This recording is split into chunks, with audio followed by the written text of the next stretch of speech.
Bus na kasi yung harina ko.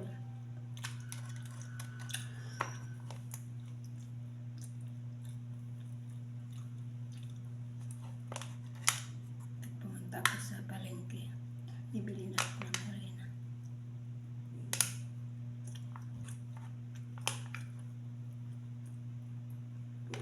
Natlog naman ako rin. Isip naman ako nga natlog. Kailangan madagdagan ko sila ng kulay. Para tuganan naman. Hindi mapakali. Hindi ka man. Hindi ko paghintay na abutan. Dulusok kayo.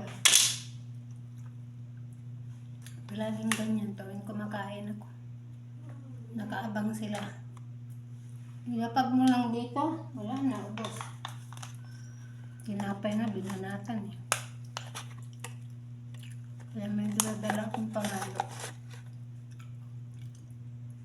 Ito na nga ako, nangingitim na nga ako.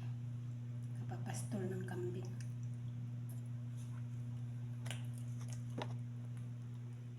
Sa lularat na ito, kumakain ng banana cake. Ang binili ko kaninang tanghali.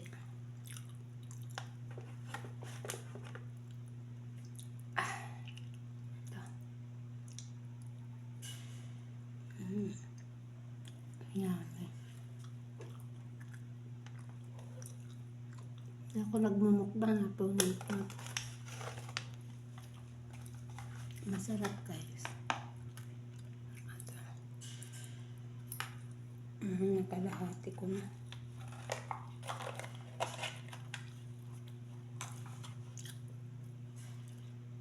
Nilagyan ko lang yan ng sira na itong salamin ko.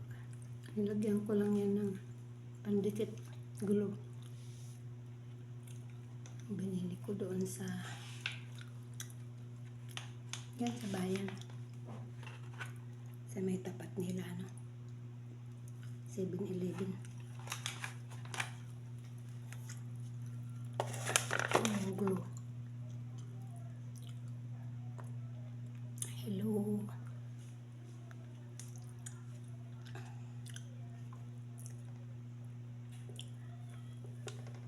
Malapit ko nang makalahati. Titira ko yung kalahati para bukas. May kanin pa dyan, ititira ko yung pagkain na sa mga aso at pusa. Ulam, walang ulam. Bahugan ko na lang ng bagoong. Ulam nila.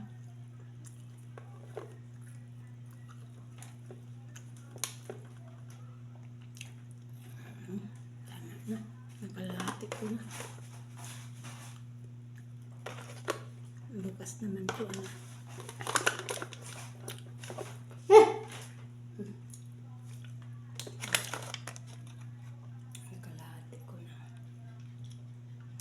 Bukas almasal.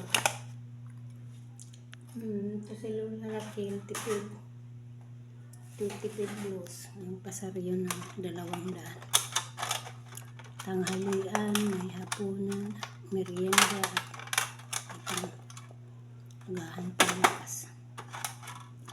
Tataas ko doon para hindi mabot ng mga pusa.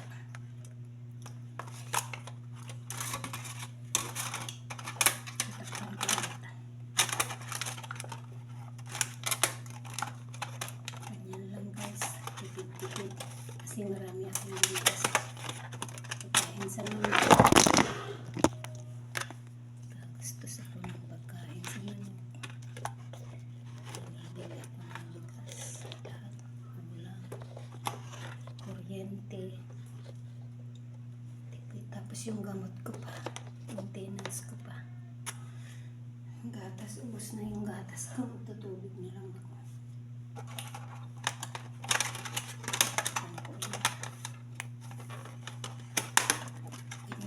Tipid na yan. Yung kanin na natira pa bahaw, papakain ko na mga sa pusa, aso. Teka.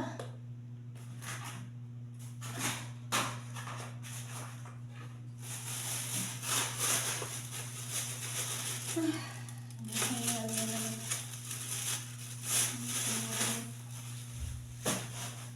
Ito ang buhay ni Lola Raquel. Mag-isa lang talaga sa share house niya. Tubig na lang. Bibili na lang ako bukas ng tubig na inom.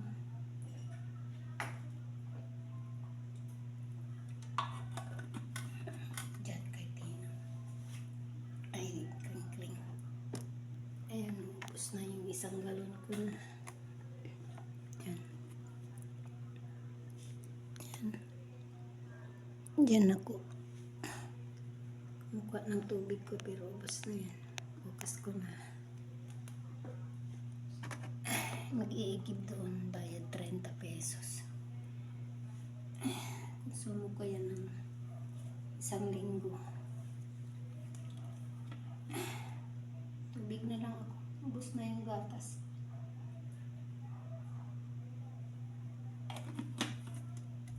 Ito yung iniinom kong ensure. Wala nang laman. Ubos na. Ano, wala nang laman. Ensure. Gold. Pupunta ulit ako doon. Bili. 380 grams. Need 380 grams.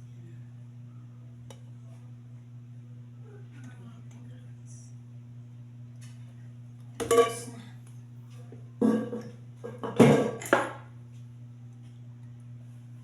Tubig na lang.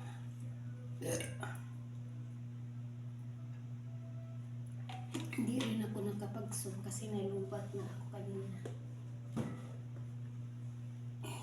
Umuwi ako dito sa bahay. Sinards ko itong cellphone. Itatago ko na ito kasi pag dyan ko lang ilalagay sa baba. Nauutakan ako ng dalawang ito. Ayusin nila yan. Tinapay na nila pag ulan. Pinapak. Pinahin talaga. Nagpapay ng dalawa. Kaya yan, lagi rin ako nakabantay sa kanila. Naku, kung hindi ka mag-ingat sa dagat yan, makukuha ka talaga ng awiwit yan sa dagat naman, sa tapat namin. Bandang Pacific Ocean. Nakakatakot siya.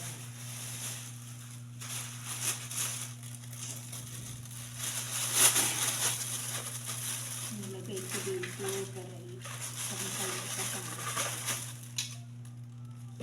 Isampay ko sa taas. Para hindi ni makain ng basta. Ano ko na natin. Parang kaliwit ng agaw. Kaliwit ng agaw ng buhay. Paglutuan niya patay. Ay, naku. Ingat tayong lahat sa wiwit. Pag di tayo marunong, huwag tayong gamas. Kailangan suot tayo ng life vest. Kaya jacket. Hindi, matagal na akong hindi naliligo dyan sa tapat. Kasi, yun nga, nakakatakot sa dagat. Kahit taga rito kami mga takot dyan sa dagat. Pag nalunod, patay. Yung nangyari na dyan ka barangay namin, hindi namin makalimutan yun. Nakaukit yan sa aking pag-iisip. Sa utak. Kasi nangyari talaga yan. Kaya, mag-ingat tayo sa dagat. Lagi na dito sa Aurora. Huwag tayong padalos-dalos na lumusog. Ayan, yung dalawang pusa na to. Kinukumpara ko sa awiwit. Yan, si Mingming. Kasi Mingming. Nakaabang sila palagi sa akin. Ayan. Si Mingming yan. Kala ko nun babae. Lalaki pala yan. Pero si Mingming babae yan. Yun o. Parang mga awiwit yan. Nangaagaw ng pagkain. Si awiwit nangaagaw ng buhay. Ay, kaya mag-ingat tayong lahat. Maulit kong pag lumusong sa dagat, kailangan may life vest o kaya jacket. Kagaya ng ipinakita ni Pusbatikan ang nasa Sabang Baler na nagbibideo. Nagpupos sa mga videos niya. Ganun dapat, may mga suot-suot. Saka dyan sa Sabang Baler, mayroon mga bantay, nagugwardya sa mga nalulunod. Kaya dyan ako palagi nagliligo noon, simula nung nangyari yung may tinangay si Rip Current. Wiwit dyan, walang bantay. Kahit may bantay pa siguro, kasi talagang pag pumunta ka talaga sa mababaw, biglang lumalalim, andyan na si Rip Current, hindi mo na makayang makaahon pa. At lumalalim na yung tubig.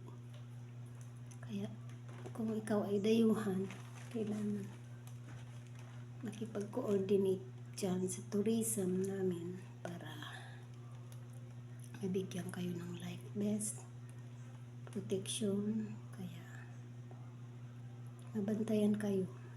Kayong padalos-dalos na pumunta dyan na hindi alam ng otoridad. Tsaka PNP at DRRM para matulungan kayo, i-guide ka rin kayo sa tourism. Yan lang masasabi ko mga guys, mga dayuhan na pumupunta rito na hindi kabisado yung dagat.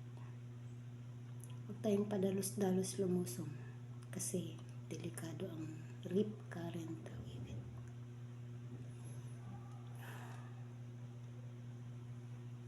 Sige guys, bye-bye, hanggang dito na lang ang videos ko. Nakakain na ito.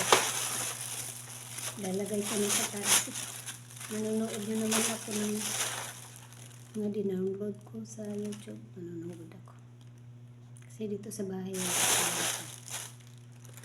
kaya nanonood ako ng mga downloads ko sa YouTube. Sige guys, bye. See you next in my videos. Si Lola Raquel ito ng Aurora Province. Next time ulit sa video ko.